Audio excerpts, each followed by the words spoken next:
Para ser professor é preciso ter encantamento pela vida, é preciso ter vontade de aprender e paixão pela aprendizagem, é preciso ter coragem para errar e para, mesmo errando, todo dia persistir e compartilhar para criar novos caminhos, novas alternativas, que a gente chama hoje de inovação, mas na verdade é vida, né? Então ser professor é cultivar a vida de verdade.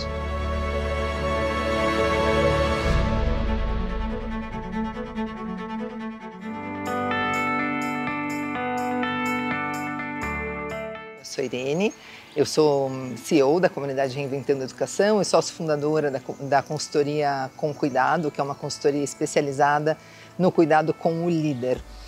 Na nossa consultoria Reinventando a Educação, a gente tem como foco principal os educadores. A ideia é que a gente consiga levar para os educadores esse espírito do reinventar a educação. E eu sempre digo que o meu lugar de fala, né, que tem a ver, claro, com a minha formação acadêmica e com a minha experiência profissional, é o lugar de fala de uma professora que tem mais de 2 décadas de sala de aula trabalhando com ensino médio e ensino fundamental, mas também tenho o privilégio de dar formações no terceiro setor, em escolas públicas, escolas privadas e também no mundo corporativo.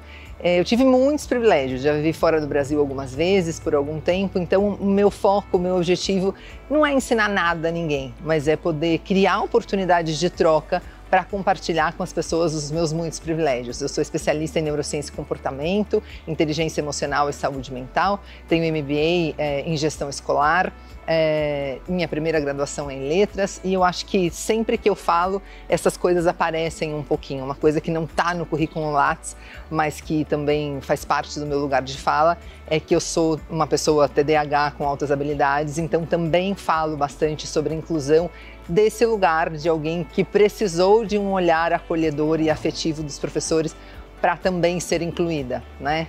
Um aluno TDAH é aquele que parece que você tem 10 na sala, né? E eu era justamente essa aluna.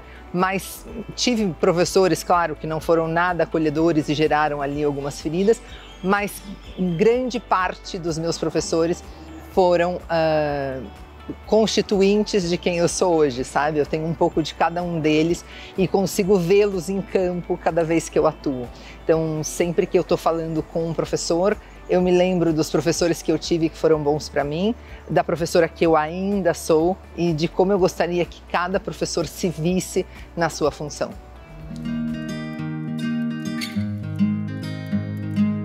A gente precisa ter a humildade para aprender sobre pensamento complexo. A gente precisa ter a humildade para entender que não vai existir um salvador da pátria que vai chegar e ser o grande Messias que vai nos tirar deste lugar em que o Brasil está ante os demais países. A gente precisa entender de pensamento complexo porque é ele o que nos ensina a respeito da prática do diálogo, da prática da partilha. Então não existe dentro e fora da escola, não existe educação e tudo que não é educação, não existe educação, saúde, política, não. Existe assim, uma humanidade que está em desenvolvimento e para que ela possa se desenvolver antes de se destruir, que é um caminho bem natural quando a gente começa a olhar esses cenários de guerra, para que ela possa se desenvolver e não se destruir, ela precisa aprender a colocar todos os saberes em diálogo e em prol do seu próprio desenvolvimento.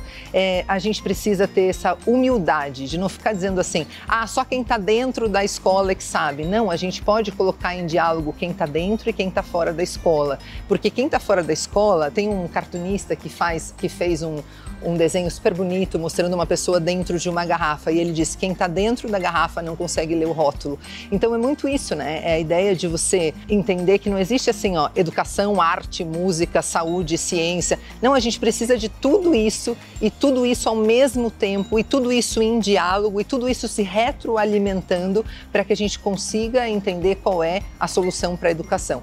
E também entender que a educação ela está em contexto, que é outro ensinamento do pensamento complexo. Então a gente vai lá para a Finlândia e a gente diz, uau, a educação da Finlândia funciona, vamos trazer a receita para cá. Só que a gente não é a Finlândia, né? Então a gente precisa de uma educação realmente brasileira que atenda às especificidades de cada contexto. O que São Paulo, capital, demanda não é igual ao que Curitiba demanda, que não é igual aos interiores, que não é igual ao litoral. Então a hora que a gente entender isso, a gente vai começar a ter a humildade para criar soluções co-criadas, que não vai aparecer assim, a Irene salvou o mundo, o Rodrigo salvou o mundo, mas vai aparecer assim, a Irene, o Rodrigo e uma lista imensa de pessoas conseguiram co-criar uma boa solução para um problema real que o mundo tinha e que a partir de agora, com a presença deles e a co-criação de todos eles, a gente não tem mais.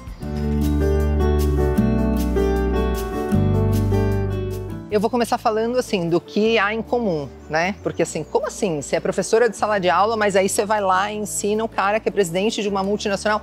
O que tem em comum? Quais são os pontos de convergência? Todos nós precisamos, em qualquer posto de trabalho que a gente ocupe, todos nós precisamos nos comunicar. E a palavra comunicação é uma palavra conceito. Comunicação é a ação de tornar comum aquilo que estava só em mim e agora nessa partilha é nosso. E as pessoas, tanto na escola quanto no mundo corporativo e até, pasme, no terceiro setor, elas ainda estão vivendo no paradigma da competitividade. Então, assim, entre os professores competem aqueles que estão mostrando um projeto, tem que receber tapinha nas costas de outros, assim, nossa, puxa saco você, né? Que furor pedagógico é esse? Vai aumentar seu salário? Você sabe que não muda nada, né, na sua vida, você fazer tudo isso que você está fazendo, e aí recebe pouco apoio. Então, a gente precisa aprender a trabalhar dentro de um paradigma da cooperação e sair desse paradigma da competição. No momento em que a gente parar de competir, a gente vai parar de fazer com que mais uma geração também seja competidora. Porque olha só o que a gente leva para os nossos alunos na sala de aula. Eles têm metas, eles têm provas, eles têm notas, eles são avaliados constantemente e eles passam 13 anos na escola cultivando o medo de errar. Não é possível que a gente continue perpetuando isso, apesar das grandes contribuições da neurociência, por exemplo, né? A gente precisa entender que as pessoas aprendem mais e de maneira mais eficiente, obviamente, quando elas estão relaxadas, tranquilas, brincando e felizes. E a gente não consegue criar esse clima dentro da escola. E aí, como a gente viveu nesse clima dentro da escola, a gente pensa que isso é o certo. Então a gente foi oprimido durante esses 13 anos e a gente vai para o mundo corporativo para ser também opressor ou oprimido, né? Se a gente ocupa um posto de liderança, a gente se torna opressor, quando a gente devia poder conseguir dar para as pessoas justamente aquilo que a gente não teve. Quando o professor vai ensinar qualquer coisa, ele tem a primeira tarefa de casa, que é tentar responder para que serve isso que eu vou ensinar. E se não serve para nada, não ensina.